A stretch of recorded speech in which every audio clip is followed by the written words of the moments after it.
Syllabus जो नया CBSE pattern आया हुआ है उसके आधार पर बेटा जो नया सिलेबस है वो हम देखते हैं। वो 2021 के लिए आपके पास 10 यूनिट्स हैं। यूनिट 1, 2, 3, 4, 5, 6, 7, 8, 9, 10 ये आपको सीबीएसई के साइट पर मिल जाएगा। यूनिट 1 के अंदर क्या पढ़ते हैं हम लोग? फिजिकल वर्ड पढ़ते हैं एंड यूनिट्स एंड मेजरमेंट। ये फिजिकल वर्ड क्या है 11th और 12th की फिजिक्स में उसके बारे में बताता है। और ये जो यूनिट्स और मेजरमेंट्स हैं ये क्या बताता है अपने को? ये क्या क्या यूनिट्स होती हैं, कैसे उनको मेजरमेंट करते हैं, ये सारी चीजें। अगला काइनेमेटिक्स है, सेकंड यूनिट बहुत इंपॉर्टेंट है। अगर आप किसी कंपटीशन की तैयारी करते हैं तो यहां से बहुत सारे क्वेश्चंस आते हैं, स्पेशली नीट और आईआईटी में। इसके 2 चैप्टर्स हैं बुक में। फिर आता है लॉज ऑफ मोशन, ठीक है, कि किस तरीके से एक ऑब्जेक्ट चल रही है, जैसे आपने पढ़ा होगा काइनेमेटिक्स में स्पीड, वेलोसिटी, डिस्टेंस, टाइम, ये सब पढ़ रखा है। इसमें क्या पढ़ोगे आप बेटा? पढ़ रखा है laws of motion, Newton's laws of motion. If a body is at rest then it remains in rest, if a body is in motion then it remains in motion until unless any external force is applied to every action there is equal opposite reaction. ये सब पढ़ रखा है आपने छोटा छोटा सा। फिर अगला आ गया unit number 4, work, power, energy. Work क्या होता है, पावर क्या होता है, एनर्जी क्या होता है? That capacity to do work is known as what? Energy. When we applied force on any body and the body displaces from its mean position then is said to be what? Work. कुछ याद आ रहा है, नहीं याद आ रहा है? फिर इसके बाद आप पढ़ेंगे motion of system of particles, ठीक है, इसको हम लोग रोटेशनल मोशन यूनिट कहते हैं, इंपॉर्टेंट यूनिट है। आगे आपने ग्रेविटेशन के बारे में पढ़ा होगा, F is equal to G. क्या पढ़ा है बेटा ग्रेविटेशन के बारे में? F is equal to G m1 m2 upon R square. ये ग्रेविटेशनल फोर्स पढ़ा था ना, universal law of gravitational force, ये आ गया इसके बारे में। फिर आता है properties of work matter.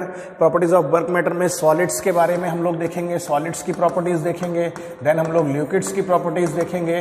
Then हम लोग बेटा क्या देखेंगे? गैसेस की प्रॉपर्टीज देखेंगे। किसकी प्रॉपर्टीज देखेंगे? देन हम लोग फाइनली गैस की प्रॉपर्टीज भी देखेंगे। ठीक है भाई, ये हो गई बात। फिर इसके बाद में आता है थर्मोडायनेमिक्स। ये एक अच्छी सी ब्रांच है, इसमें भी एक आध क्वेश्चन आ जाता है। इसमें हम लोग देखेंगे इंजन्स के बारे में। क्या पढ़ेंगे हम लोग? इंजन। बेसिकली कौन सा इंजन होता है? एक हीट इंजन होता है, ठीक है, हीट इंजन। हीट इंजन भी 2 प्रकार का होता है। पेट्रोल इंजन, सुना नहीं सुना भाई? पेट्रोल, डीजल, ये सारा, ठीक है, स्टीम, ठीक है, ये सारे इंजन के बारे में हम लोग पढ़ेंगे, ठीक है। ये सब चीजें आएंगे इसके अंदर। इसके अंदर क्या आएगा? एंथैल्पी, एंट्रोपी, ये सारी चीजें आएंगी, ठीक है। फिर आएगा भाई behaviour of gases, kinetic theory of gases. और लास्ट में जो आएगा वो आएगा वेव्स एंड ऑसिलेशन। तो एक बड़ी अच्छी चीज पता चली कि पूरी की पूरी क्लास 11th की फिजिक्स में बेसिकली हम पढ़ क्या रहे हैं? आंसर है मैकेनिक्स पढ़ रहे हैं। क्या पढ़ रहे हैं हम लोग भाई? मैकेनिक्स पढ़ रहे हैं। बहुत इंपॉर्टेंट है 11th की फिजिक्स और बहुत इजी और सिंपल है अगर आप समझ रहे हैं, ठीक है। तो चलिए स्टार्ट करते हैं चैप्टर फर्स्ट, फिजिकल वर्ड से। किससे स्टार्ट करते हैं? फिजिकल वर्ड से। ये कोई बहुत इंपॉर्टेंट चैप्टर नहीं है ऐसा लोग कहते हैं, लेकिन ये बहुत इंपॉर्टेंट मेरे हिसाब से, क्योंकि इसमें पूरा इंट्रोडक्शन आपको क्लास 11th और 12th में क्या है वो पता चल जाएगा। तो चलिए स्टार्ट करते हैं। The name of the chapter for class 11th is what? 11th class is chapter first and the name of the chapter is what? Physical word. ठीक है भाई, क्या क्या पढ़ेंगे हम इसके अंदर? बेसिकली इस पूरे चैप्टर में हम लोग कुछ डेफिनेशंस पढ़ेंगे। सबसे पहले definition of science and physics. ये 2 चीजें तो हम आज का हमारा गोल है। Today's goal is what? Science और फिजिक्स क्या होती है वो पढ़ेंगे। फिर स्कोप ऑफ साइंस क्या होता है, हमारे नेक्स्ट लेक्चर में आएगा। And 2 broad principles of physics, ये आज के भी प्रिंसिपल में आ जाएगा। 2 ब्रॉड जो प्रिंसिपल्स हैं वो पढ़ेंगे। स्कोप उसको हमारा अगले लेक्चर में आएगा। तो सबसे पहले हम लोग समझते हैं व्हाट इज साइंस। साइंस क्या होती है? तो साइंस को एक लैटिन वर्ड, आपके एनसीईआरटी में लिखा हुआ बेटा, साइंस एक लैटिन वर्ड से आया हुआ है जिसका मतलब क्या होता है? सिंटिका, जिसका नाम क्या होता है? सिंटिका। और इसका मतलब होता है टू नो। इसका मतलब क्या होता है? To know. अभी समझते हैं इसको, ठीक है। साइंस को हम संस्कृत में विज्ञान नाम से पढ़ते हैं। संस्कृत में कैसे पढ़ते हैं? विज्ञान नाम से। और अरबिक भाषा में इल्म से। किससे पढ़ते हैं हम लोग? इल्म से पढ़ते हैं, ठीक है। तो वास्तव में साइंस क्या होता है? तो वास्तव में साइंस जो होता है वो होता है study. Science is the systematic attempt to study nature and natural phenomena, ठीक है भाई। तो साइंस क्या है? सिस्टमैटिक स्टडी है। साइंस क्या है? एक सिस्टमैटिक स्टडी है for understanding what? Nature and natural phenomena. देखते हैं इसके बारे में और अच्छे से। देखिए, तो हमने क्या बोला? साइंस एक लैटिन वर्ड से आया। साइंस किससे आया बेटा? तो आंसर आया साइंस एक लैटिन वर्ड से आया है। और वो लैटिन वर्ड हम लोग अभी चेक कर लेते हैं। हाँ,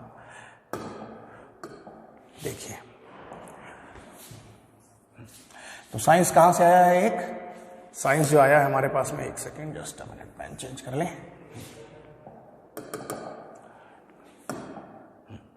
तो साइंस कहां से आया? एक लैटिन वर्ड से आया है, ठीक है, जिसका क्या वर्ड था? सिंटिका। क्या मतलब था?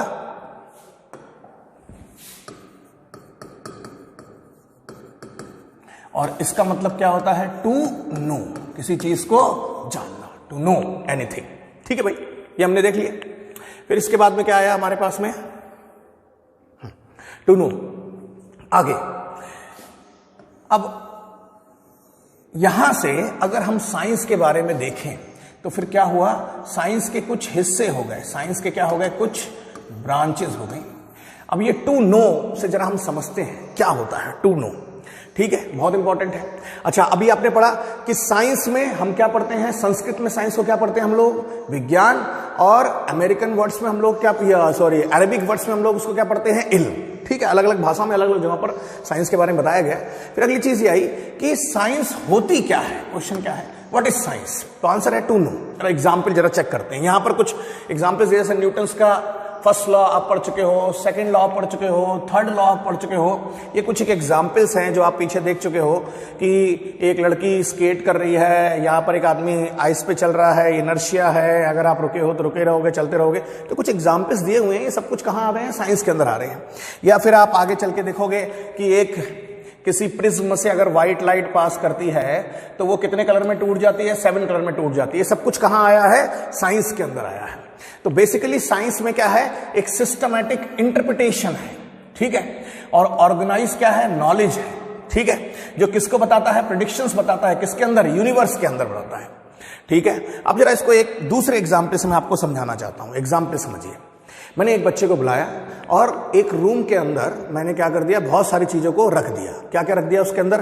कुछ फिजिक्स की चीजें रख दी, कुछ केमिस्ट्री की चीजें रख दी और कुछ बायो की चीजें रख दी। अब सवाल आया कि फिजिक्स की चीजें कैसी होंगी? जैसे metre scale, litre scale, weighing machine, ये सारी मेजरमेंट वाली चीजें होगी, फिजिक्स की चीजें होगी। केमिस्ट्री की चीजें क्या होगी? H2SO4, ठीक है, NaCl, एसिड्स, बेसिस, ये सारी चीजें रख दी।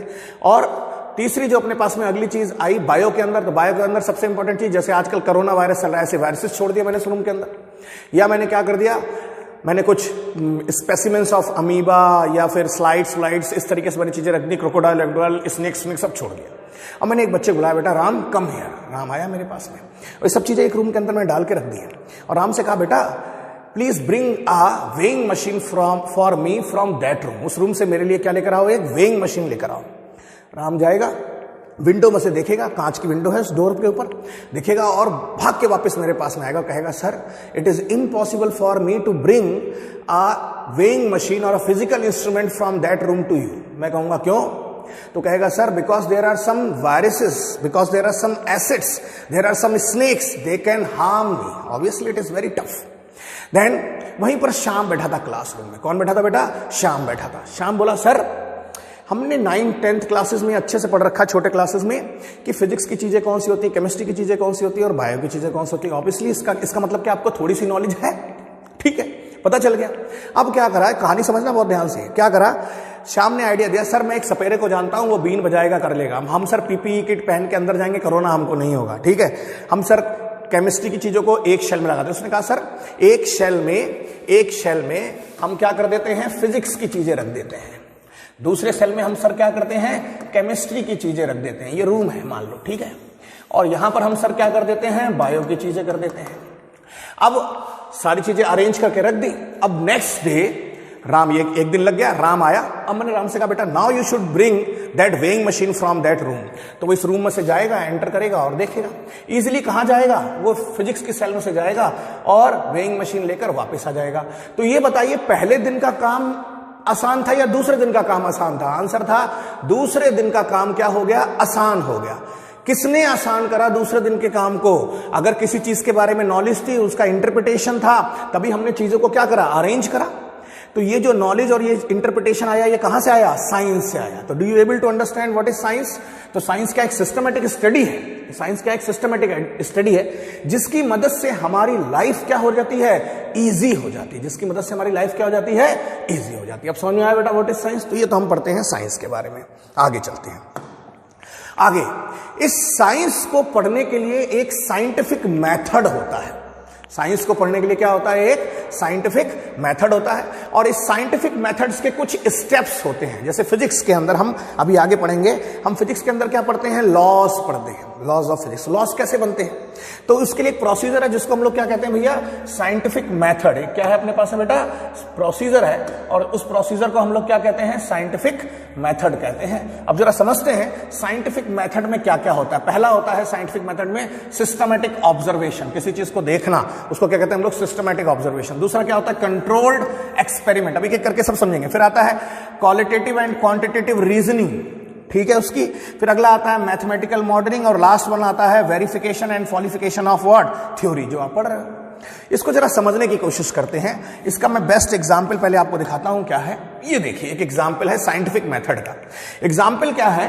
कहीं रोड पे एक एक्सीडेंट हो गया, कहीं रोड पे क्या हो गया? एक एक्सीडेंट हो गया है, और पुलिस उस एक्सीडेंट का इन्वेस्टिगेशन करने आई है। तो पुलिस सोचती है उसके जिसके घर में डेथ हुई है, कुछ हुआ, भगवान किसी घर में ऐसा ना करे, लेकिन जब कहीं एक्सीडेंट हुआ है तो आदमी FIR करता है, या पुलिस एम्बुलेंस आती है, सारी चीज। फिर पुलिस उसको क्या करती है? तफ्शीद करती है, फाइल बनाती है, सब कुछ करती है। सब देखते हैं तो मूवी में बहुत ज्यादा आता है।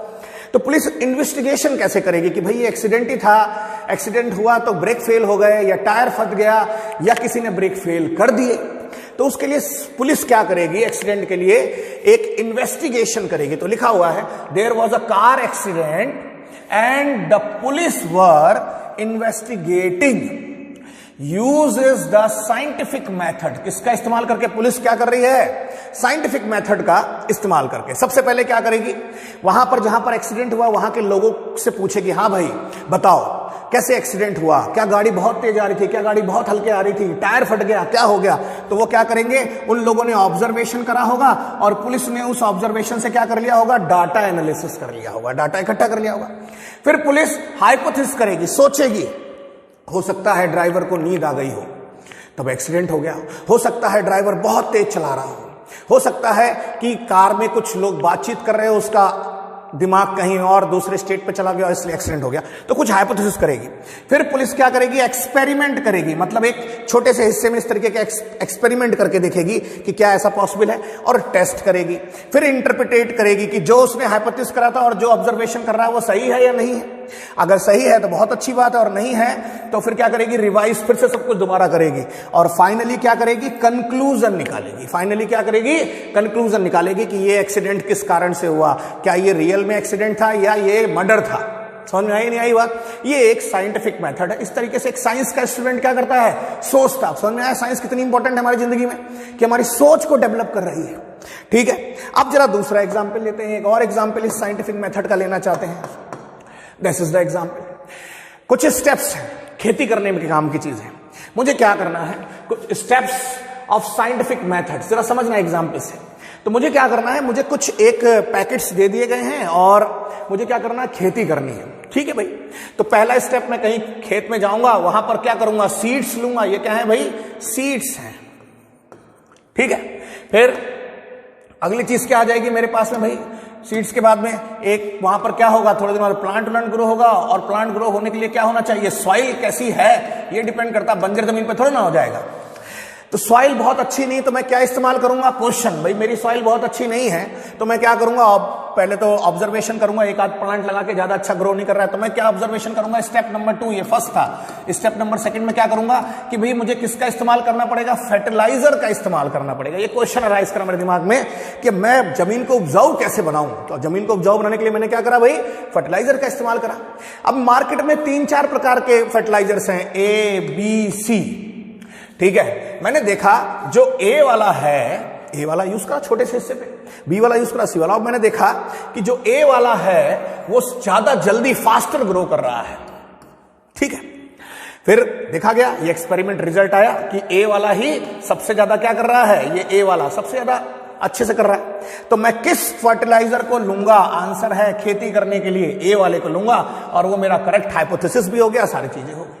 तो समझ में आई नहीं आई बात? तो ये सारे स्टेप क्या थे? साइंटिफिक मेथड से। तो वही सारी चीजें बेटा हम समझ रहे हैं। तो साइंटिफिक मेथड में क्या होता है? पहले मेक ऑब्जर्वेशन बनाइए, डाटा कलेक्ट करिए, फिर क्वेश्चन पूछिए, वहां से क्वेश्चन पूछिए, फिर एक फॉर्मूला करिए और फॉर्मूले से क्या करिए, एक हाइपोथेसिस करिए एक्सपेरिमेंट करके, फिर वहां का रिजल्ट आएगा, उस रिजल्ट से फाइनल क्या निकलेगा, रिजल्ट आएगा, रिजल्ट से फाइनल क्या निकलेगा भाई, कंक्लूजन निकलेगा। और अगर सही नहीं है तो फिर दोबारा रिपीट कर लेंगे सारे एक्सपेरिमेंट को।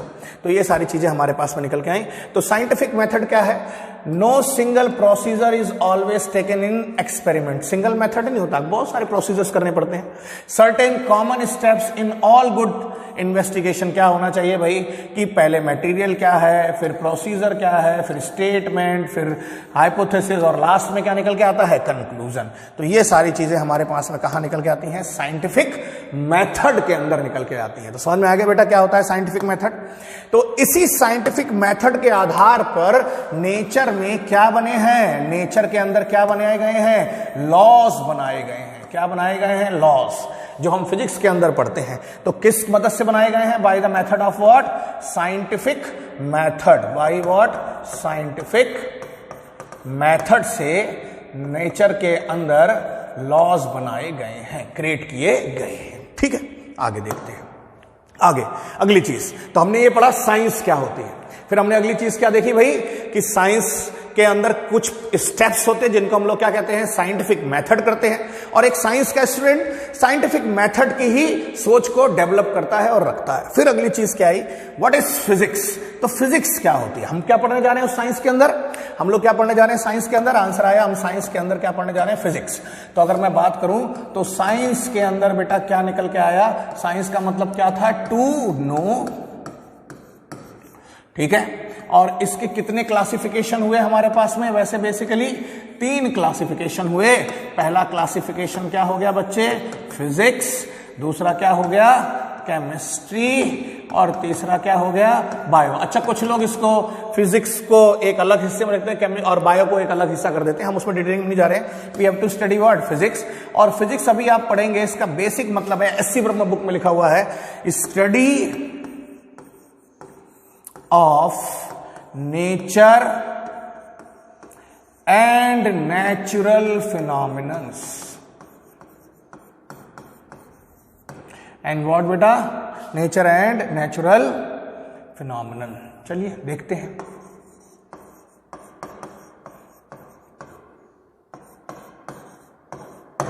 नेचर एंड नेचुरल फिनोमिनन, ये क्या होता है, फिजिक्स होता है।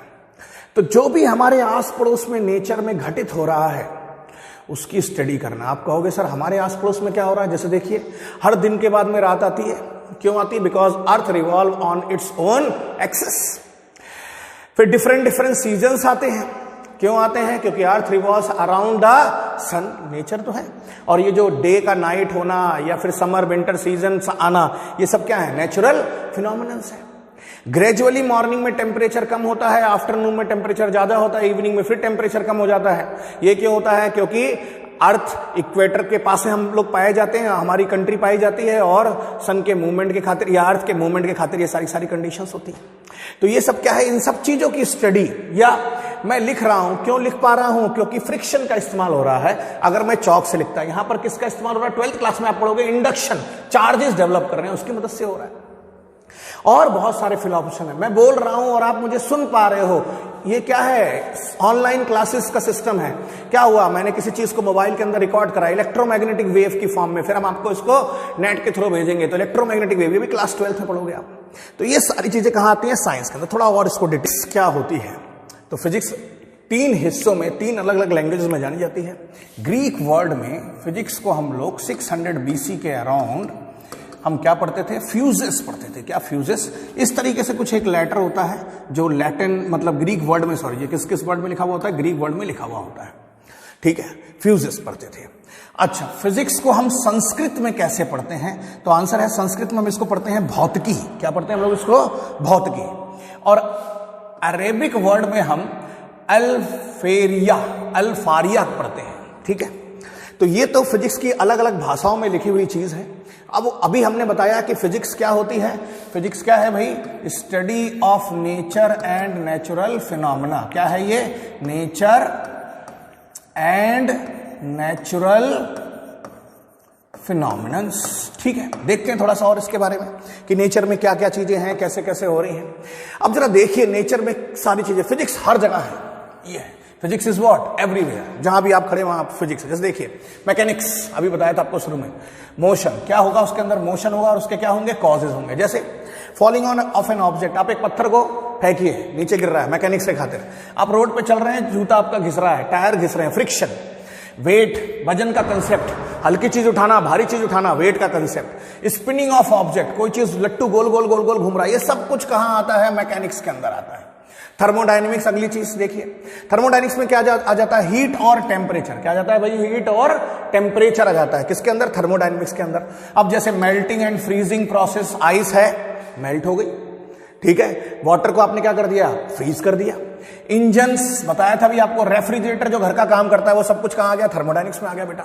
अगला क्या हो गया, vibration and wave phenomenons. Vibration and wave phenomenons कि जैसे साउंड, मैं बोल रहा हूं, आप मुझे सुन पा रहे हैं, साउंड वेव, तो ये क्या होता है, specific type of repetitive motions होते हैं। जैसे मैं बोल रहा हूं, साउंड, ये एग्जाम्पल इसके अंदर आ गया, आप मुझे सुन पा रहे हो। क्यों, जब अपने मुंह के आगे हाथ लगाना और बोलना, तो ऐसा लगे जैसे हाथ पे कोई चीज धक्का लग रहा है, ठीक है। तो ये पढ़ा आपने 9th क्लास में, लॉन्गिट्यूडिनल वेव, ट्रांसवर्स वेव, ये सारी चीजें होती हैं।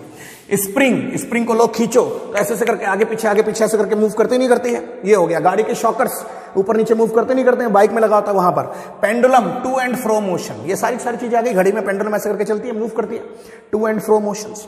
अगली चीज, ऑप्टिक्स में क्या पढ़ते हैं हम लोग, लाइट देखते हैं। ऑप्टिक्स में हम लोग क्या देखते हैं भाई, लाइट। लाइट में जैसे मिरर, लेंस, कलर, एस्ट्रोनॉमी, ये सारी चीजें, जैसे सूरज, चंद्रमा, इन सबको देखना, कैसे ये बन रहा है, इंद्रधनुष, रेनबो, ये सारी चीजें। कलर क्या होता है, रेड, ग्रीन, ब्लू, ये आपको ग्रे कलर का दिख रहा है, ये सब कुछ कहां आएगा, ऑप्टिक्स के अंदर आएगा। 10th क्लास में आपने पढ़ा था लाइट, रिफ्लेक्शन एंड डिफ्रैक्शन। ये नहीं पढ़ा अभी तक आपने, इसका नाम है इलेक्ट्रोमैग्नेटिज्म। इलेक्ट्रोमैग्नेटिज्म बेटा 12th क्लास में पढ़ोगे आप। इसमें इलेक्ट्रिसिटी आती है, मैग्नेटिज्म आता है और लाइट आता है। इसके अंदर हम क्या पढ़ते हैं, इलेक्ट्रिकल चार्जेस पढ़ते हैं, परमानेंट मैग्नेट पढ़ते हैं, इलेक्ट्रोमैग्नेट पढ़ते हैं और सर्किटरी चीजें, सर्किट की रिलेटेड चीज पढ़ते हैं। थोड़ा सा आपने पढ़ा है इलेक्ट्रिसिटी, क्लास 10th में पढ़ा है, I=Q/T, ऐसा कुछ पढ़ा है ना, फॉर्मूला, ये सारी चीजें हैं। फिर रिलेटिविटी, ये बिल्कुल भी नहीं देखी आपने अभी तक। ये क्या होता है, particles moving at any speed, ठीक है, इंक्लूडिंग हाई स्पीड्स, ठीक है, ये एल्बर्ट आइंस्टीन साहब ने दिया था। पार्टिकल्स कोलिजन, इसमें क्या जाता है बेटा, पार्टिकल्स के कोलिजन आ जाते हैं, पार्टिकल का एक्सेलरेशन आता है, न्यूक्लियर एनर्जी आ जाती है। और लास्ट जो है अपने पास में, वो क्या है भाई, क्वांटम मैकेनिक्स है। ये भी 12th में पढ़ोगे आप। इसमें बिहेवियर ऑफ सब माइक्रोस्कोपिक पार्टिकल्स के बारे में हम पढ़ेंगे, एटम्स के बारे में पढ़ेंगे एंड इट्स पार्ट्स पढ़ेंगे, ठीक है बेटा। तो ये हर जगह पर फिजिक्स है, लेकिन वास्तव में अगर हर जगह पर फिजिक्स है तो फिजिक्स है क्या, वो देखें। तो मैंने अभी आपको बताया, physics is what, study of nature and natural phenomena, वही लिखा हुआ है। तो फिजिक्स क्या है, physics came from Greek word physis, अभी बताया था पहले, और जिसका मतलब क्या होता है, नेचर। नेचर क्या, anything which is surrounding, is all the thing which is surrounding around us is said to be what, nature. और फिजिक्स को लैटिन वर्ड में भी पढ़ते हैं, उसे कहते हैं फिजिका, जिसका मतलब क्या होता है, नेचुरल थिंग्स, जिसका मतलब क्या होता है, नेचुरल थिंग्स। अच्छा, अगली चीज, फिजिक्स क्या करती है, तो फिजिक्स क्या है भाई, physics is understanding and behaviour, understanding the behaviour and structure of matter. मतलब क्या है, फिजिक्स क्या करती है, मदद करती है कि अंडरस्टैंड, किस चीज को अंडरस्टैंड, समझने में, जानने में, किसके, behaviour of what, matter. What is matter, anything which is having mass and occupies what, some space, वो फिजिक्स बताती है। अगली चीज ये क्या देती है, it deals with how and why, बड़ा इंपॉर्टेंट है, it deals with how and why matter and energy act as they do. मतलब क्यों और किस लिए, how and why, matter and energy acts, ये दोनों एक्ट करते हैं। अच्छा, एक बड़ी प्यारी चीज है कि मैटर तो एग्जिस्ट करता है, एनर्जी हमने अपने कंसेप्ट है, एक प्रकार का कंसेप्ट है जिसको हमने क्रिएट किया है। तो एनर्जी क्या है, energy is the concept, conceptual system for explaining how the universe work. मतलब एनर्जी वैसे कोई चीज नहीं है, एनर्जी हमने एक कंसेप्चुअल सिस्टम बनाया है जिसकी मदद से ये यूनिवर्स किस प्रकार से काम कर रहा है, क्यों सारे के सारे प्लैनेट्स अराउंड किसके चारों तरफ घूम रहे हैं, सन के चारों तरफ घूम रहे हैं, या सन मून के चारों तरफ क्या घूम रहे हैं, सन क्यों घूम रहा है, या जो हम सैटेलाइट्स भेज रहे हैं वो क्यों घूम रहे हैं, ये सब एनर्जी के बारे में हम लोग को बताया है। According and accounting the change in matter, matter में क्या क्या चेंजेस हो रहे हैं, वो सारी चीजें हैं। अब जरा देखिए, तो एनर्जी क्या है वो देखते हैं। Although energy is not a thing, ये कोई थिंग नहीं है, इसके 3 आइडियाज है। एनर्जी क्या है? 3 आइडियाज। पहला एनर्जी का क्या है? That energy can transfer from one form to another form. तो ये क्या होता है? एक फॉर्म से अनदर फॉर्म होता है, जिसको हम लोग क्या पढ़ते हैं? ट्रांसफॉर्म्ड। इसको क्या कहते हैं हम लोग? Physical event. जैसे एग्जाम्पल, एनर्जी को ट्रांसफर करना है, मैंने क्या करा? मैंने हीट इंजन के अंदर कोयला डालना शुरू करा, कोयला गर्म हुआ और इंजन क्या हो गया? चलना शुरू हो गया। तो heat energy is converted into what? Mechanical energy. समझ में आई नहीं आई बात? अगला क्या है? It can not be created और neither be created nor be destroyed, मतलब ये हमेशा कंजर्व रहती है। मैंने जितना कोयला दिया इंजन के अंदर 100% तो नहीं, लेकिन उसका 50%, 30%, 20% उसको मैकेनिकल एनर्जी में कन्वर्ट कर दिया। तो एक फॉर्म ऑफ एनर्जी दूसरे फॉर्म ऑफ एनर्जी में क्या हो रही है? कन्वर्ट हो रही है। और कुछ form of energy heat engine की क्या हो रही है? सराउंडिंग्स में वेस्ट हो जा रही है in the form of what? Heat. वही तीसरा लिखा हुआ है, व्हेन इट इज ट्रांसफर्ड, जब ट्रांसफर्ड होगी, some of its usual goes into what? Heat. किसके फॉर्म में चली जाती है? वो हीट के फॉर्म में। तो ये सब चीजें देखिए आपके साथ हमेशा आपकी जिंदगी में होती हुई आ रही है, इसलिए बड़ा इंटरेस्टिंग। अभी तो पढ़ रहे हैं कि फिजिक्स क्या होती है, ठीक है। अब आगे देखते हैं बेटा। तो ये हमने देख लिया कि what is physics and what is what? Science. तो क्या साइंस होती है और क्या फिजिक्स होती है। अब आगे देखते हैं। हमारी फिजिक्स में 2 बेसिक क्वेस्ट एरिया है, मतलब 2 बेसिक सिद्धांत हैं जिनकी मदद से हम पढ़ते हैं। और पहला क्या है भैया? यूनिफिकेशन। पहला क्या है हमारे पास में? यूनिफिकेशन है। और दूसरा क्या है हमारे पास में? रिडक्शनिज्म। यूनिफिकेशन का मतलब क्या हुआ? यूनिफिकेशन का मतलब ये चाहते हैं कि हम पूरी की पूरी दुनिया में एक ही, मतलब पूरी दुनिया की हर चीज एक ही लॉ से एक्सप्लेन कर दें, एक ही लॉ की मदद से हम सब कुछ एक्सप्लेन कर दें। ये तो बात होती है यूनिफिकेशन की। और रिडक्शनिज्म का मतलब होता है भैया, रिडक्शनिज्म का मतलब ये होता है कि किसी बड़ी चीज को समझना है तो उसके छोटे छोटे छोटे छोटे छोटे क्या कर दो? बाइफर्केशन पीसेस कर दो। काटो नहीं, उसको खोल लो और हर एक पार्ट को समझ लो और समझ में आ जाएगा। इसको अच्छे से एक एग्जाम्पल समझते हैं। देखिए यूनिफिकेशन में क्या है। यूनिफिकेशन में हम समझने की कोशिश करते हैं भाई। तो यूनिफिकेशन में बेटा अगर हम बात करें तो यूनिफिकेशन में जैसे देखिए ये अर्थ है और ये क्या है? सैटेलाइट है। तो satellite is revolving around the अर्थ। क्या हो गया? Satellites is revolving around the अर्थ। ये क्या हो रहा है? दूसरा, ये एक एप्पल है। ये क्या है? कोई एक एप्पल है। एक मिनट, कलर चेंज कर लें थोड़ा सा। तो ये क्या है बेटा?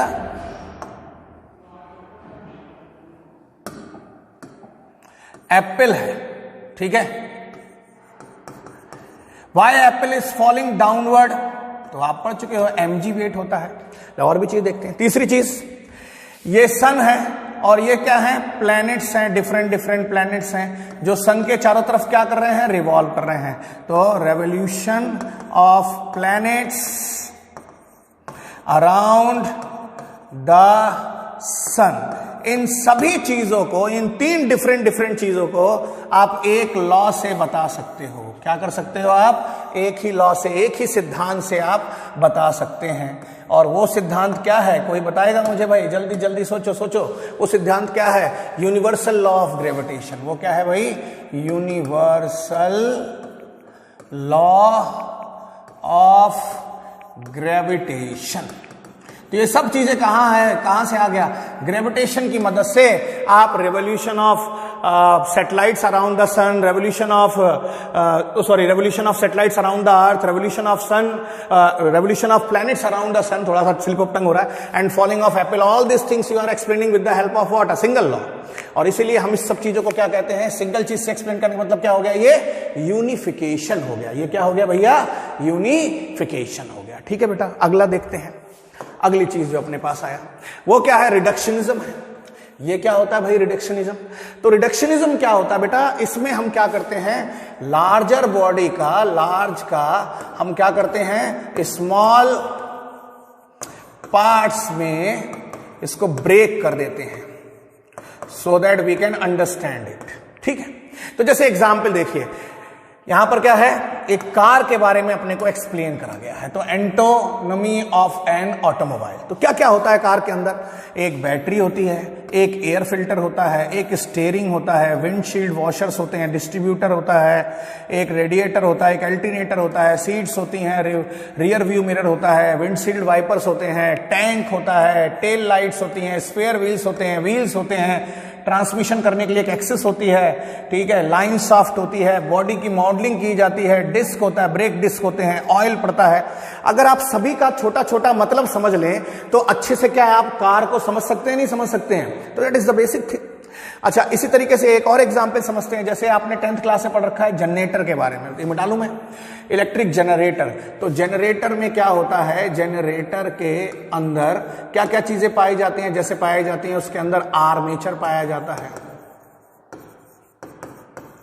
उसके अंदर क्या पाया जाता है, स्लिप रिंग्स पाए जाते हैं, उसके अंदर क्या पाई जाती हैं, फील्ड मैग्नेट्स पाई जाती हैं।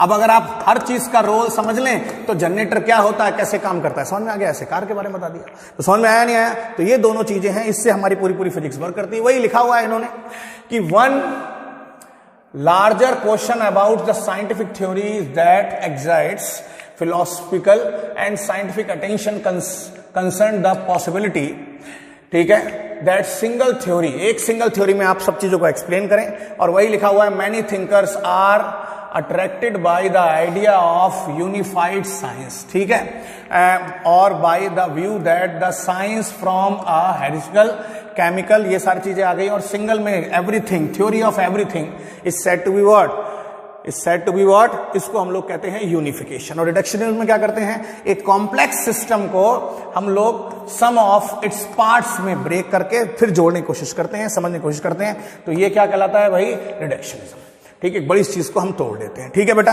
तो हमने ये दो थ्रस्ट एरिया देखे। अब अगला जो टॉपिक हमारा आएगा वो scope and excitement of physics आएगा। तो thank you for watching this lecture, stay home, stay safe and take care of yourself. Thank you बेटा।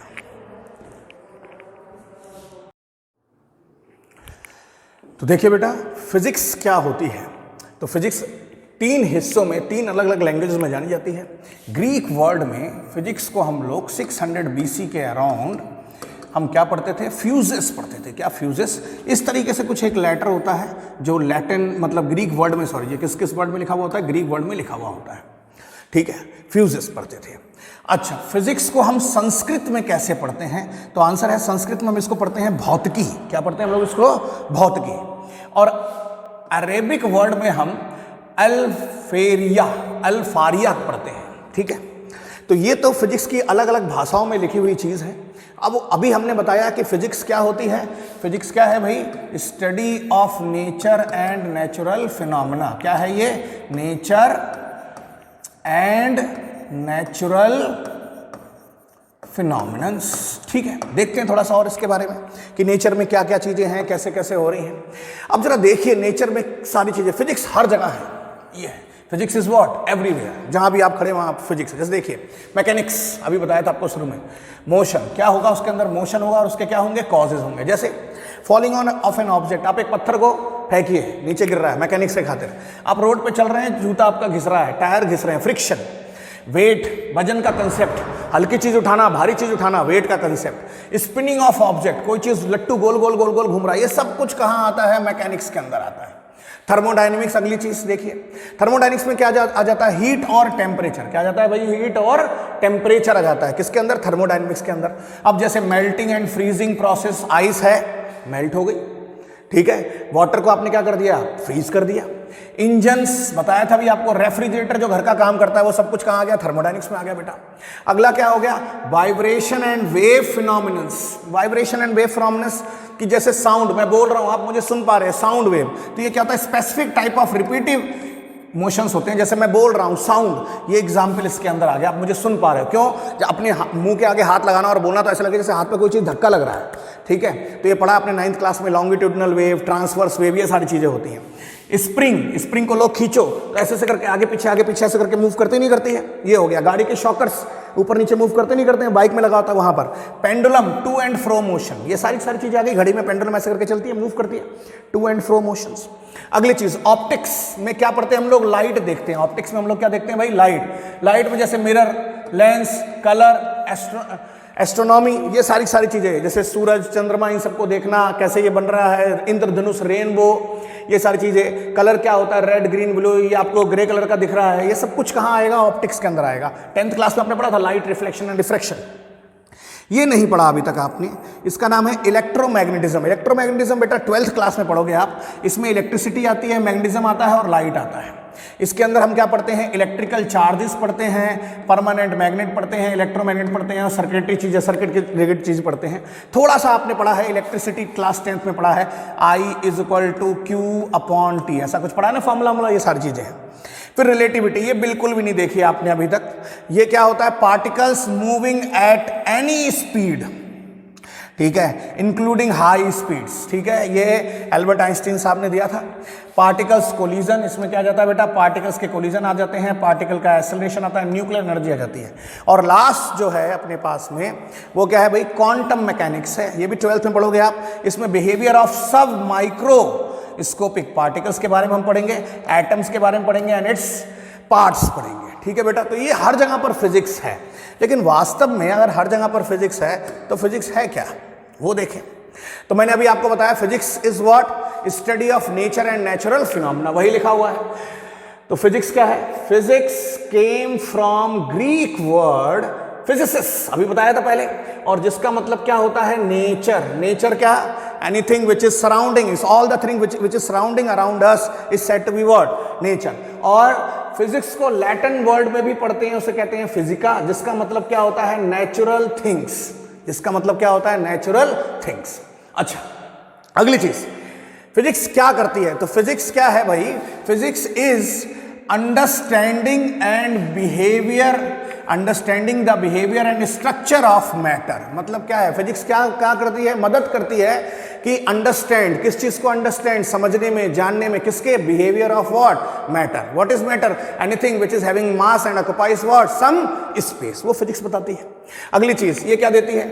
It deals with how and why, बड़ा इंपॉर्टेंट है। It deals with how and why matter and energy act as they do. मतलब क्यों और किस लिए, how and why, matter and energy acts, ये दोनों एक्ट करते हैं।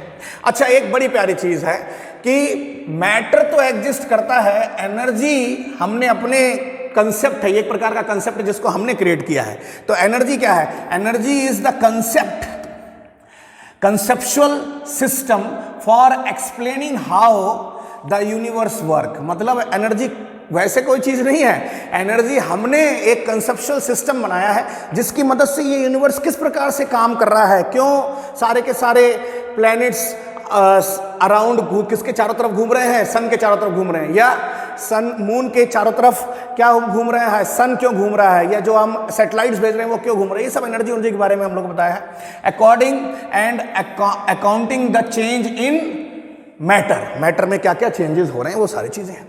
अब जरा देखिए, तो एनर्जी क्या है वो देखते हैं। Although energy is not a thing, ये कोई थिंग नहीं है, इसके 3 आइडियाज हैं। एनर्जी क्या है? 3 आइडियाज। पहला एनर्जी का क्या है? That energy can transfer from one form to another form. तो ये क्या होता है? एक फॉर्म से अनदर फॉर्म होता है, जिसको हम लोग क्या पढ़ते हैं? ट्रांसफॉर्म्ड। इसको क्या कहते हैं हम लोग? Physical event. जैसे एग्जाम्पल, एनर्जी को ट्रांसफर करना है, मैंने क्या करा? मैंने हीट इंजन के अंदर कोयला डालना शुरू करा, कोयला गर्म हुआ और इंजन क्या हो गया? चलना शुरू हो गया। तो heat energy is converted into what? Mechanical energy. समझ में आई नहीं आई बात? अगला क्या है?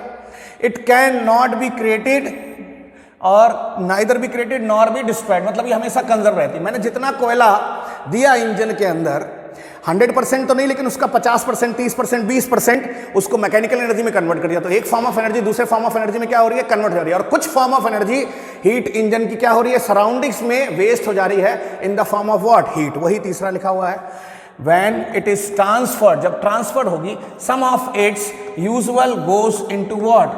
हीट। किसके फॉर्म में चली जाती है? वो हीट के फॉर्म में। तो ये सब चीजें देखिए आपके साथ हमेशा आपकी जिंदगी में होती हुई आ रही हैं, इसलिए बड़ा इंटरेस्टिंग, अभी तो पढ़ रहे हैं कि फिजिक्स क्या होती है, ठीक है। अब आगे देखते हैं बेटा। तो ये हमने देख लिया कि what is physics and what is what science. तो क्या साइंस होती है और क्या फिजिक्स होती है। अब आगे देखते हैं। हमारी फिजिक्स में दो बेसिक क्वेस्ट एरिया हैं, मतलब दो बेसिक सिद्धांत हैं जिनकी मदद से हम पढ़ते हैं। और पहला क्या है भैया, यूनिफिकेशन। पहला क्या है हमारे पास में, यूनिफिकेशन है। और दूसरा क्या है हमारे पास में, रिडक्शनिज्म।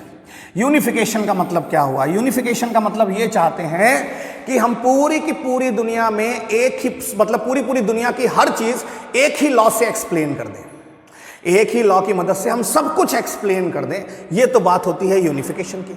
और रिडक्शनिज्म का मतलब होता है भैया, रिडक्शनिज्म का मतलब ये होता है कि किसी बड़ी चीज को समझना है तो उसके छोटे छोटे छोटे छोटे छोटे क्या कर दो, बाइफर्केशन पीसेस कर दो, काटो नहीं, उसको खोल लो और हर एक पार्ट को समझ लो और समझ में आ जाएगा। इसको अच्छे से एक एग्जाम्पल समझते हैं। देखिए यूनिफिकेशन में क्या है, यूनिफिकेशन में हम समझने की कोशिश करते हैं भाई।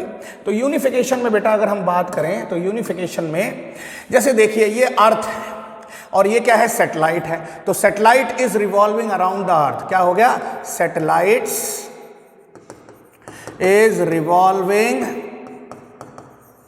अराउंड द अर्थ। ये क्या हो रहा है। दूसरा, ये एक एप्पल है। ये क्या है, कोई एक एप्पल है। एक मिनट कलर चेंज कर लें थोड़ा सा। तो ये क्या है बेटा,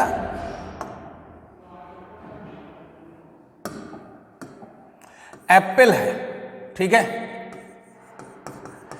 Y Apple is falling downward, तो आप पढ़ चुके हो, mg वेट होता है।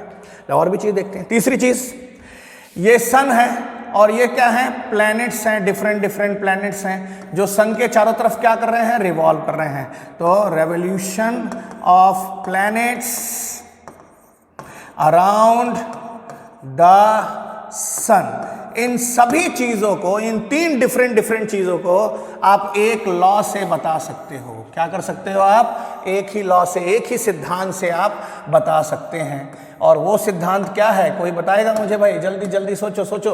वो सिद्धांत क्या है, यूनिवर्सल लॉ ऑफ ग्रेविटेशन। वो क्या है भाई, यूनिवर्सल लॉ ऑफ ग्रेविटेशन।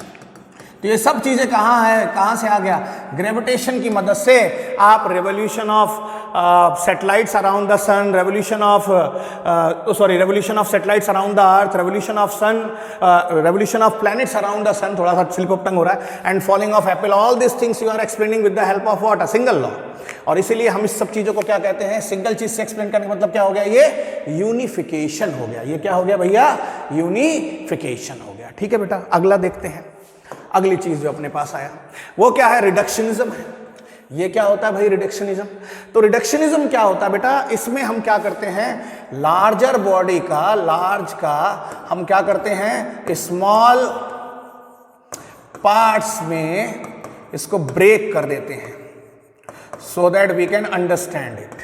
ठीक है, तो जैसे एग्जाम्पल देखिए, यहां पर क्या है, एक कार के बारे में अपने को एक्सप्लेन करा गया है। तो एंटोनॉमी ऑफ एन ऑटोमोबाइल। तो क्या क्या होता है कार के अंदर, एक बैटरी होती है, एक एयर फिल्टर होता है, एक स्टीयरिंग होता है, विंडशील्ड वॉशर्स होते हैं, डिस्ट्रीब्यूटर होता है, एक रेडिएटर होता है, एक अल्टरनेटर होता है, सीट्स होती हैं, रियर व्यू मिरर होता है, विंडशील्ड वाइपर्स होते हैं, टैंक होता है, टेल लाइट्स होती हैं, स्पेयर व्हील्स होते हैं, व्हील्स होते हैं, ट्रांसमिशन करने के लिए एक एक्सेस होती है, ठीक है, लाइन शाफ्ट होती है, बॉडी की मॉडलिंग की जाती है, डिस्क होता है, ब्रेक डिस्क होते हैं, ऑयल पड़ता है। अगर आप सभी का छोटा छोटा मतलब समझ लें तो अच्छे से क्या है, आप कार को समझ सकते हैं, नहीं समझ सकते हैं। तो that is the basic thing. अच्छा, इसी तरीके से एक और एग्जाम्पल समझते हैं। जैसे आपने 10th क्लास में पढ़ रखा है जनरेटर के बारे में, ये डालूं मैं, इलेक्ट्रिक जनरेटर। तो जनरेटर में क्या होता है, जनरेटर के अंदर क्या क्या चीजें पाई जाती हैं, जैसे पाई जाती हैं उसके अंदर आर्मेचर पाया जाता है, उसके अंदर क्या पाया जाता है, स्लिप रिंग्स पाए जाते हैं, उसके अंदर क्या पाई जाती हैं, फील्ड मैग्नेट्स पाई जाती हैं। अब अगर आप हर चीज का रोल समझ लें तो जनरेटर क्या होता है, कैसे काम करता है, समझ में आ गया। ऐसे कार के बारे में बता दिया तो समझ में आया नहीं आया। तो ये दोनों चीजें हैं, इससे हमारी पूरी पूरी फिजिक्स वर्क करती है। वही लिखा हुआ है इन्होंने कि one larger question about the scientific theories that excites philosophical and scientific attention concern the possibility ठीक है, दैट सिंगल थ्योरी, एक सिंगल थ्योरी में आप सब चीजों को एक्सप्लेन करें। और वही लिखा हुआ है, many thinkers are attracted by the idea of unified science, ठीक है, और by the view that the science from a heuristical chemical, ये सारी चीजें आ गई। और सिंगल में everything, theory of everything is said to be what, is said to be what, इसको हम लोग कहते हैं यूनिफिकेशन। और रिडक्शनिज्म में क्या करते हैं, एक कॉम्प्लेक्स सिस्टम को हम लोग सम ऑफ इट्स पार्ट्स में ब्रेक करके फिर जोड़ने की कोशिश करते हैं, समझने की कोशिश करते हैं, तो ये क्या कहलाता है भाई, रिडक्शनिज्म।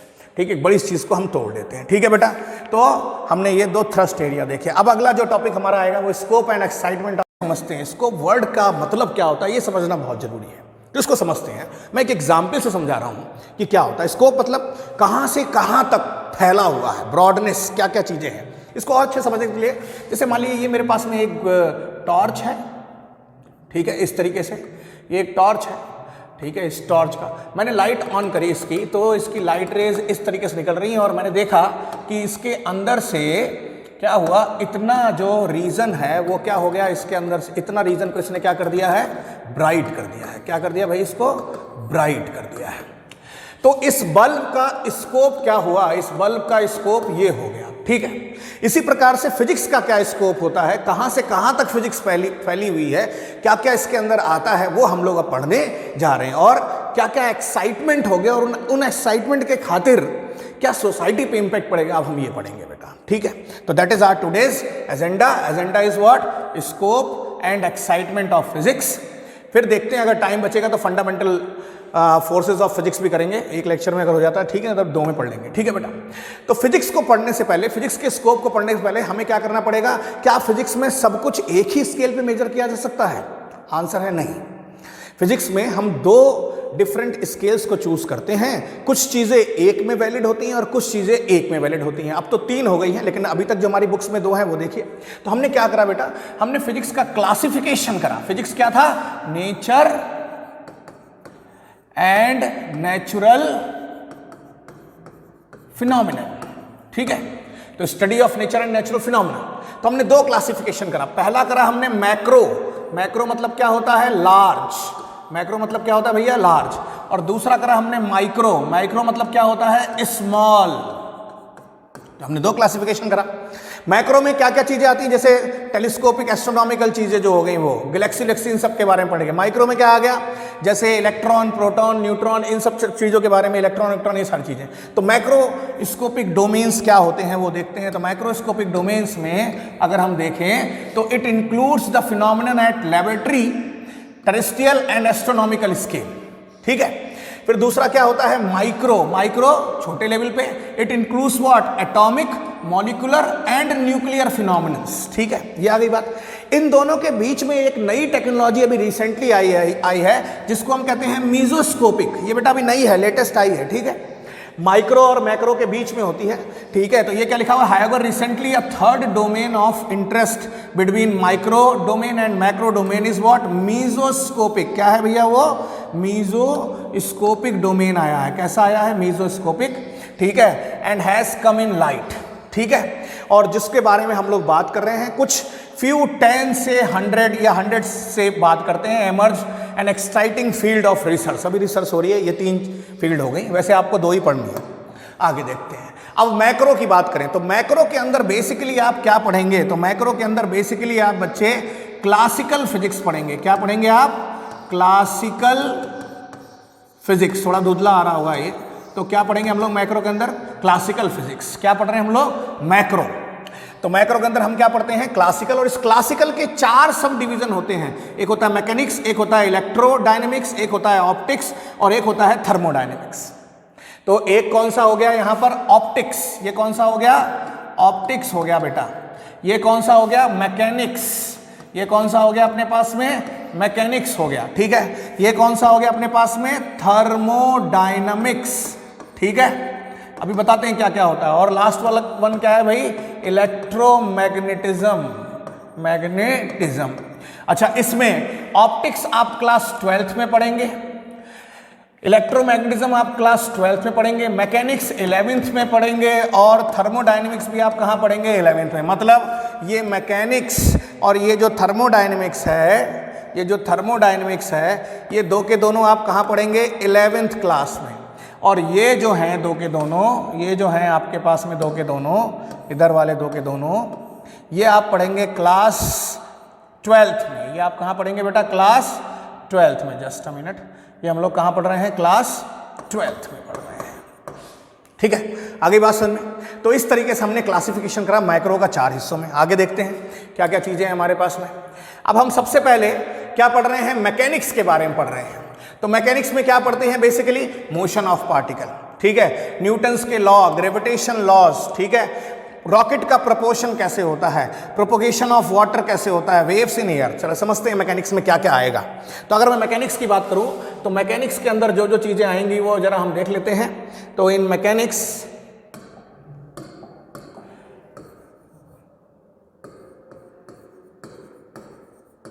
मैकेनिक्स के अंदर हम लोग क्या पढ़ रहे हैं? मोशन, ठीक है, स्पीड, क्या पढ़ेंगे? वेलोसिटी, और क्या पढ़ोगे? एक्सेलरेशन, ठीक है, और क्या आ जाएगा इसमें? इसके अंदर आ जाएगा रोटेशनल मोशन। क्या आ जाएगा इसके अंदर? Rotational motion. Motion of what? Circular motion. Circular motion आ जाएगा इसके अंदर। ये motion of what? Rigid body होता है। फिर हम इसके अंदर पढ़ेंगे सर्कुलर मोशन भी। क्या पढ़ेंगे हम लोग इसके अंदर बेटा? क्या पढ़ेंगे? Circular motion. इसी मैकेनिक्स के अंदर हम लोग क्या पढ़ेंगे? ग्रेविटेशन। क्या पढ़ेंगे हम लोग इसके अंदर? ग्रेविटेशन। फिर इसी के अंदर हम लोग जो पढ़ेंगे वो क्या पढ़ेंगे? Properties of fluids. फ्लूइड्स, ठीक है, सॉलिड्स, लिक्विड्स, गैसेस। फिर हम इसी के अंदर पढ़ेंगे kinetic theory of gases. Kinetic theory of gases भी हम लोग इसी के अंदर पढ़ेंगे, ठीक है भाई। क्या पढ़ेंगे हम लोग? Kinetic theory of gases. तो these are the few things. हम आगे चल के पढ़ेंगे इसमें SHM, सिंपल हार्मोनिक मोशन। तो ये सारी चीजें कहाँ आएंगी बेटा? हमारी मैकेनिक्स के अंदर। बहुत बड़ा ब्रास्ट है, हर एक पे बड़ा बड़ा डिटेल लेक्चर्स मिलेंगे आपको आगे। फिर अगला आता है इलेक्ट्रोडायनेमिक्स। इलेक्ट्रोडायनेमिक्स क्या होता है? तो इलेक्ट्रोडायनेमिक्स ये आप क्लास 12th में पढ़ेंगे। इलेक्ट्रोडायनेमिक्स कहाँ क्या होता है वो देखते हैं। ये कहाँ पढ़ेंगे हम लोग? 12th क्लास में पढ़ेंगे। ये पार्ट फर्स्ट बुक के बारे में बात कर रहा है। किसके बारे में बात कर रहा है?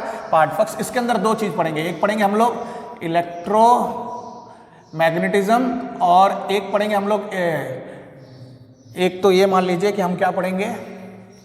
फर्स्ट हम लोग पढ़ेंगे इसमें इलेक्ट्रिक चार्ज, और दूसरा हम लोग पढ़ेंगे इसके अंदर मैग्नेटिज्म, ठीक है।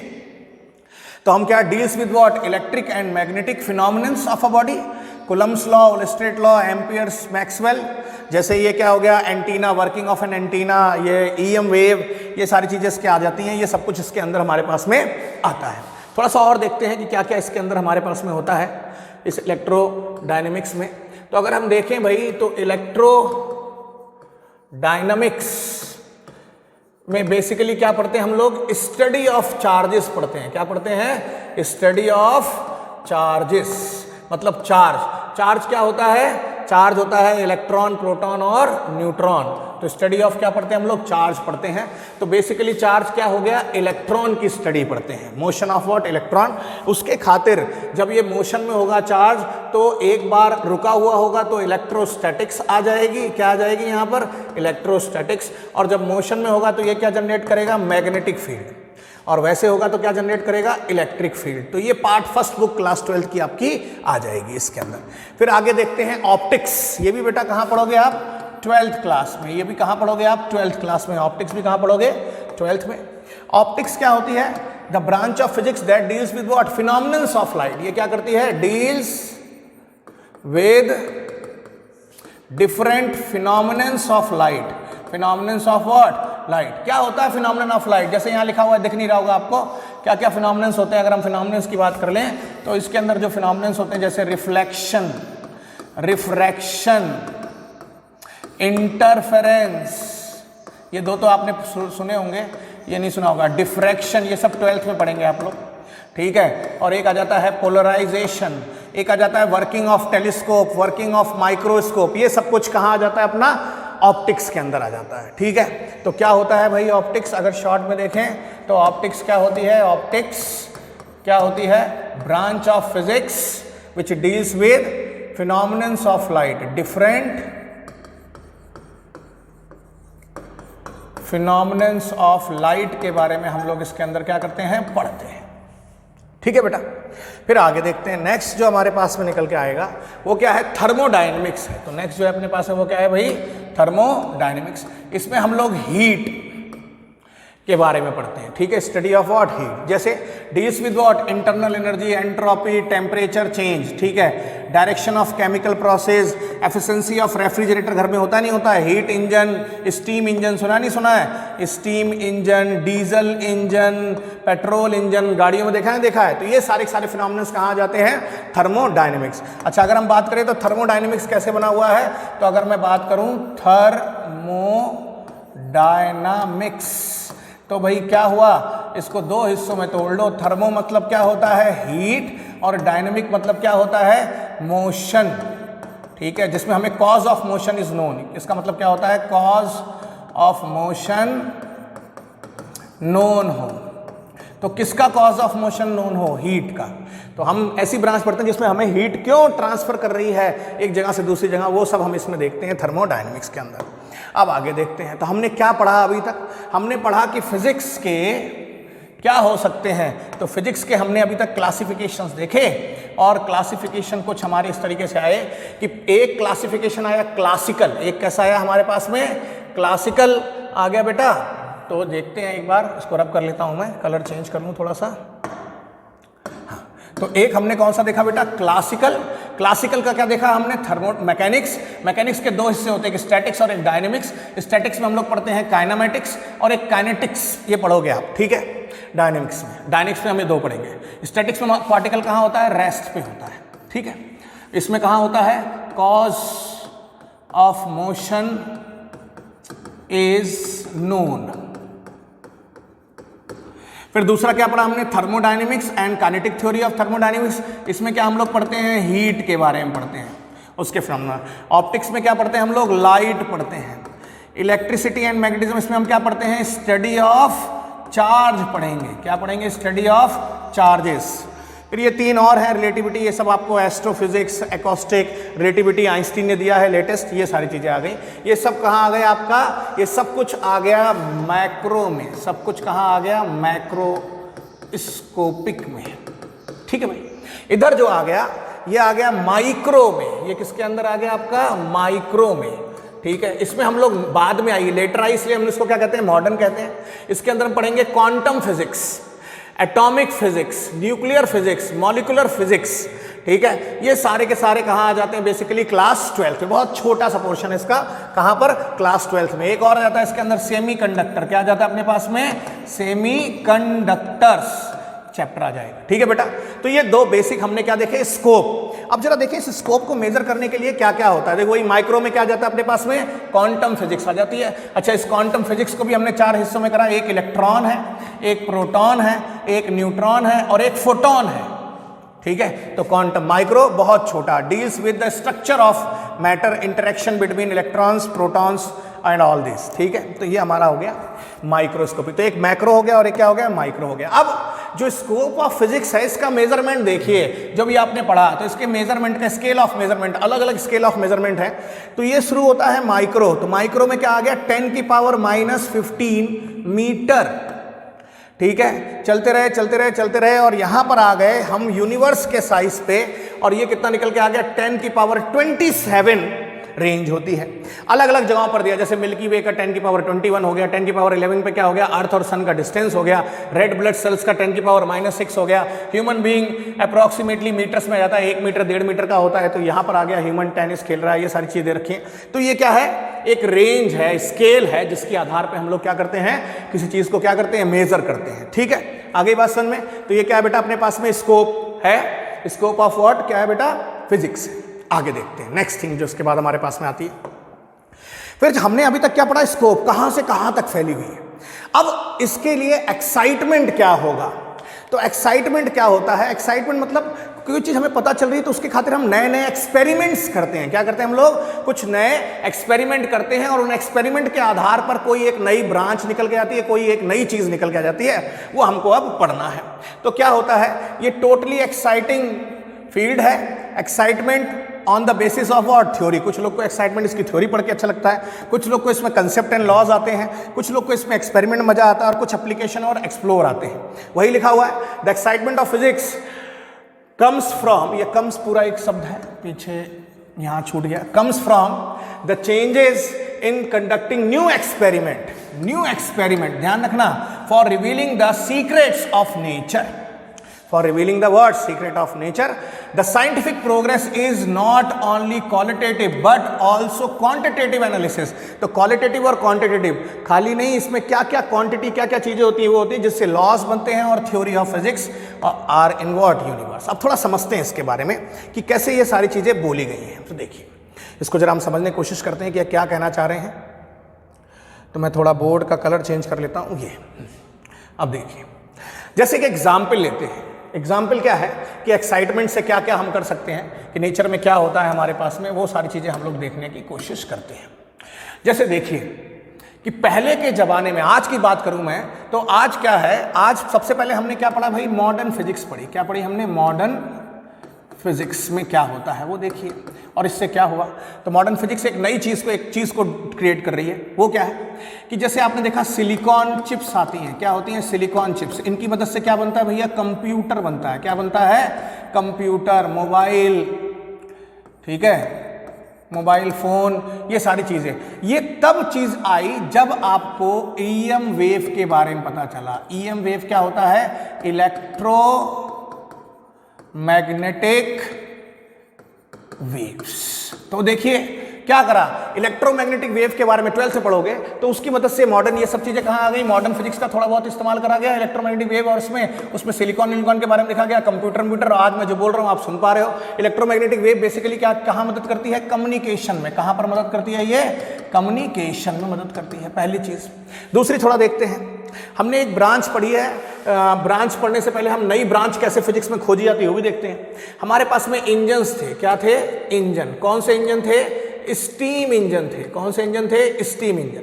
इस स्टीम इंजन के अंदर क्या हुआ, इसकी एफिशिएंसी बढ़ानी है। एफिशिएंसी जानते हो कि इसकी ताकत नहीं, ये ज्यादा आउटपुट दे। तो एफिशिएंसी बढ़ाने के लिए हमने किसको देखा? हमने थर्मोडायनेमिक्स को देखा। किसको देखा भाई? थर्मोडायनेमिक्स में देखा। और थर्मोडायनेमिक्स ब्रांच के अंदर हमने कौन से इंजन ले आए हम लोग? आगे चल के पेट्रोल इंजन ले आए, डीजल इंजन ले आए।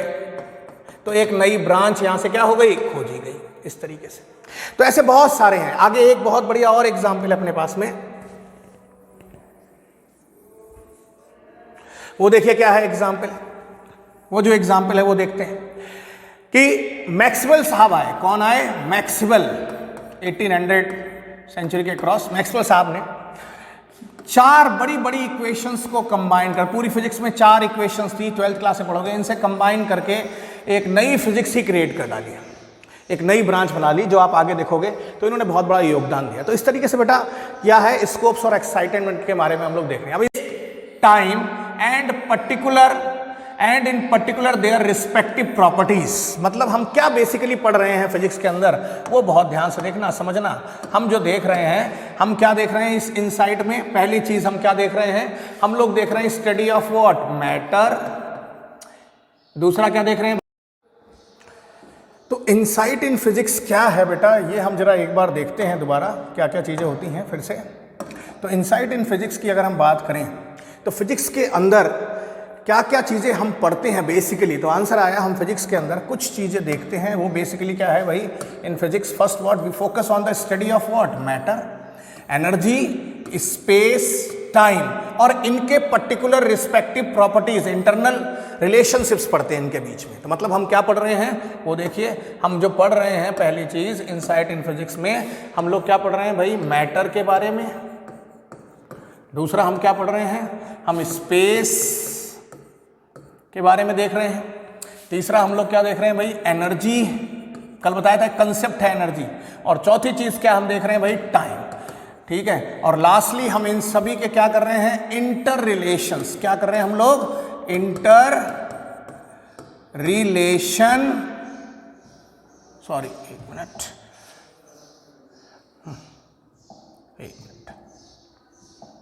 तो हम लोग क्या देख रहे हैं? Inter relationships. हम इन सभी के क्या देख रहे हैं? Inter relationships. शिप्स के बारे में हम लोग पढ़ रहे हैं। तो ये बेटा क्या है इसमें, ठीक है। क्वालिटेटिव मेजरमेंट देखते हैं, basic laws are in universe और अप्रॉक्सीमेशन वेरी इंपॉर्टेंट, ये कुछ चीज़ें इसके अंदर देखते हैं। तो ये सब हमारी बातचीत हुई क्या क्या कि स्कोप और एक्साइटमेंट क्या होता है फिजिक्स के अंदर। चलिए, तो अब आता है हमारे पास में fundamental nature of what forces. तो फंडामेंटल नेचर ऑफ फोर्सेस क्या होते हैं वो देखते हैं। तो बेसिकली जो अभी तक पढ़ा है उनको हम 4 फंडामेंटल फोर्सेस में क्या कर सकते हैं, डिवाइड कर सकते हैं। वो 4 फंडामेंटल फोर्सेस क्या हैं, देखिए the 4 fundamental nature of forces are बेटा, the first one is what, strong force. एक कौन सा होता है, स्ट्रॉन्ग फोर्स। एक होता है ग्रेविटेशनल फोर्स, नीचे गिर रहा है। एक हो गया वीक फोर्स, यहां पर मैंने आदमी की ताकत के हिसाब से बनाया है। एक होता है इलेक्ट्रोमैग्नेटिक फोर्स, ठीक है। तो इलेक्ट्रोमैग्नेटिक समझ में आ गया, मैग्नेट में चार्जेस की खातिर हो गया। एक ये स्ट्रॉन्ग फोर्स क्या होता है, यहां आदमी के हिसाब से होता है, अभी आगे देखेंगे। एक ग्रेविटेशनल फोर्स और एक वीक फोर्स। पूरा का पूरा वर्ड इन्हीं 4 फोर्सेस से क्या करा गया है, इंटरेक्ट करता है। चलिए देखते हैं क्या क्या दिया हुआ है। तो हमने एक फोर्सेस बनाए हैं, इनकी रेंज एक टेबल बनाई है बेटा, इसको आप ध्यान से देखिए। सबसे पहले आता है ग्रेविटेशनल फोर्स। तो ग्रेविटेशनल फोर्स क्या होता है, अट्रैक्ट्स मैटर टू मैटर। मतलब ये किसके खातिर जनरेट होता है, मास के खातिर। किसके खातिर जनरेट होता है, मास के खातिर। और उसका नेचर कैसा होता है, अट्रैक्टिव इन नेचर होता है। ये कैसा फोर्स होता है, लॉन्ग रेंज फोर्स होता है। और इसकी स्ट्रेंथ कितनी होती है, 6 × 10⁻⁻⁹ relative to what, strongest force. सबका रिलेशन किससे हो रहा है, इसकी मदद से हम रिलेट कर रहे हैं, ठीक है, इसके कंपैरिजन में। दूसरा आता है electromagnetic force, holds electron in orbit about nuclei of an atom. तो मतलब एक एटम के न्यूक्लियस के अंदर के बात करते हैं। ये शॉर्ट रेंज फोर्स कह सकते हो आप इसको, और ये इसके कंपैरिजन में 100 टाइम्स कम होता है, ऐसा मान लीजिए आप।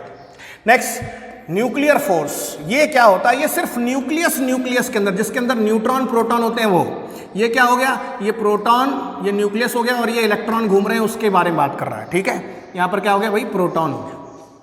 तो ये बहुत शॉर्ट रेंज होता है, 10⁻⁻15 पे लगता है, और इसकी स्ट्रेंथ सबसे ज्यादा होती है। ये फोर्स कैसे होता है, प्रोटॉन के बीच में, न्यूट्रॉन के बीच में, और न्यूट्रॉन प्रोटॉन के बीच में फोर्सेस होते हैं ये सारे के सारे, ठीक है। तो इसको हम कहते हैं न्यूक्लियर फोर्स कहते हैं बेसिकली। फिर एक होता है weak nuclear force. Weak nuclear force ज्यादा नहीं बता सकता मैं आपको। ये बेटा न्यूट्रिनो में लगता है, मेसॉन्स में लगता है। क्वार्क आप 12th क्लास में पढ़ोगे, इलेक्ट्रॉन के से भी छोटा पाया जाता है, या प्रोटॉन से भी छोटा पाया जाता है। 2 तरह के क्वार्क होते हैं। क्या होते हैं, 2 प्रकार के क्वार्क्स होते हैं, वो देखते हैं, थोड़ा बता देता हूं आपको। क्वार्क 2 टाइप के होते हैं, एक होता है अप, एक होता है डाउन। तो एक होता है 2/3 ऑफ ई, और एक होता है 1/3 ऑफ व्हाट, ई। तो ये 2 तरीके से क्वार्क होते हैं। वीक फोर्स होता है 10⁻⁻17 मीटर में लगता है, इसकी स्ट्रेंथ सबसे कम होती है। तो ये आ गया। अब एक एक फोर्सेस को थोड़ा डिटेल में पढ़ते हैं। ग्रेविटेशनल फोर्स देखिए क्या होता है। ग्रेविटेशनल फोर्स किस पे लग रहा है, मासेस के लिए लग रहा है। किसके लग रहा है भैया, ये मासेस के लिए। क्या फॉर्मूला होता है, F = G m1m2/r²। तो किसके खातिर लग रहा है, ये मासेस के खातिर लग रहा है। इसका नेचर कैसा रहेगा, अट्रैक्टिव रहेगा। कैसा रहेगा इसका नेचर, अट्रैक्टिव रहेगा। और रेंज कैसी रहेगी इसकी, range is what, infinite, very large, ठीक है, वही दिया हुआ है। और ये कैसा है, तो दिखा है बिटवीन व्हाट, मासेस, स्ट्रेंथ ये दी हुई है इसकी, इन्फिनिटी रेंज है, ये सारी चीजें दी हुई है। और it is a force of mutual interaction between 2 bodies by virtue of their masses related by this formula, and it is universal gravitational force. It obeys inverse square law. क्यों inverse square law को follow कर रहा है, क्योंकि इसमें 1/r² आ रहा है। अगला देखते हैं। नेक्स्ट आ गया इलेक्ट्रोमैग्नेटिक फोर्स। इलेक्ट्रोमैग्नेटिक फोर्स क्या होता है, इसमें जो फॉर्मूला आता है वो F = कितना आ जाता है, K Q1Q2/r²। 2 चार्ज के बीच में होता है ये कोई Q1 चार्ज है, ये कोई Q2 चार्ज है, इनके बीच का डिस्टेंस R है, तो निकल के आता है। इसकी स्ट्रेंथ जो पीछे स्ट्रॉन्गेस्ट फोर्स होता है उससे 1/137 टाइम्स कम होता है, यानी 100 टाइम्स कम होता है। रेंज इसकी भी कैसी होती है, इन्फिनिटी तक होती है, ठीक है। और ये सब कुछ दिया हुआ, इसको हम कहते हैं कूलम्ब्स लॉ। क्या कहते हैं हम लोग इसको भाई, कूलम्ब्स लॉ। तो ये किस पे लग रहा है, चार्जेस के लिए लग रहा है। किसके लग रहा है बेटा, ये आंसर है, ये चार्जेस के लिए लग रहा है, ठीक है। तो it is applicable for what, charges, ठीक है। ये मैग्नेटिक फोर्स भी होता है, एक कौन सा होता है, मैग्नेटिक फोर्स, और वो फॉर्मूला होता है F = QVB sin थीटा। लगा किसके लिए, चार्ज के लिए, ये भी लग गया। ठीक है बेटा, अगला देखते हैं। अगला जो है अपने पास में स्ट्रॉन्ग फोर्स। स्ट्रॉन्ग फोर्स क्या हो गया कि ये एटम है, इस एटम का ये क्या हो गया, न्यूक्लियस हो गया। तो ये सिर्फ और सिर्फ न्यूक्लियस पे ही लगता है। कहाँ लगता है, न्यूक्लियस पे ही लगता है। और न्यूक्लियस का जो साइज अपने को रदरफोर्ड साहब ने बताया है वो अप्रॉक्सीमेटली 10⁻⁻15 मीटर होता है। न्यूक्लियस के अंदर क्या पाए जाते हैं, आंसर है न्यूट्रॉन और प्रोटॉन पाए जाते हैं। तो ये न्यूट्रॉन न्यूट्रॉन के बीच में होता है, या प्रोटॉन प्रोटॉन के बीच में होता है, या फिर न्यूट्रॉन और प्रोटॉन के बीच में होता है। Strongest force found in the nature. ठीक है, ये अपने को दिया हुआ है। ठीक है, रेंज क्या होती है, 10⁻⁻15, डायमीटर ऑफ व्हाट, न्यूक्लियस। इसके और इसके बीच में नहीं लगता, सिर्फ और सिर्फ यहीं पर लगता है, इतने ही रीजन में लगेगा, जो न्यूक्लियस का साइज दिया हुआ है वहां पर लगेगा। ठीक है, आगे देखते हैं। फिर वीक न्यूक्लियर फोर्स। ठीक है, तो ये वीक न्यूक्लियर फोर्स ज्यादा नहीं बता सकता, ब्यूजॉन्स चीजें होती हैं उनके बीच में होता है। एंटी न्यूट्रिनो, न्यूट्रिनो क्या होता है, एंटी न्यूट्रिनो, ऊपर से जा रहा होगा आपके, ठीक है, न्यूट्रिनो वहां पर बनता है। तो ये थोड़ा सा देख लीजिएगा, ये सारे कुछ होते हैं। क्वार्क, ठीक है, इन सब में चीजें आ जाती हैं। कहाँ आ जाता है, ये क्वार्क्स में आ जाता है। क्वार्क्स क्या होते हैं, दो प्रकार के, एक अप और एक डाउन।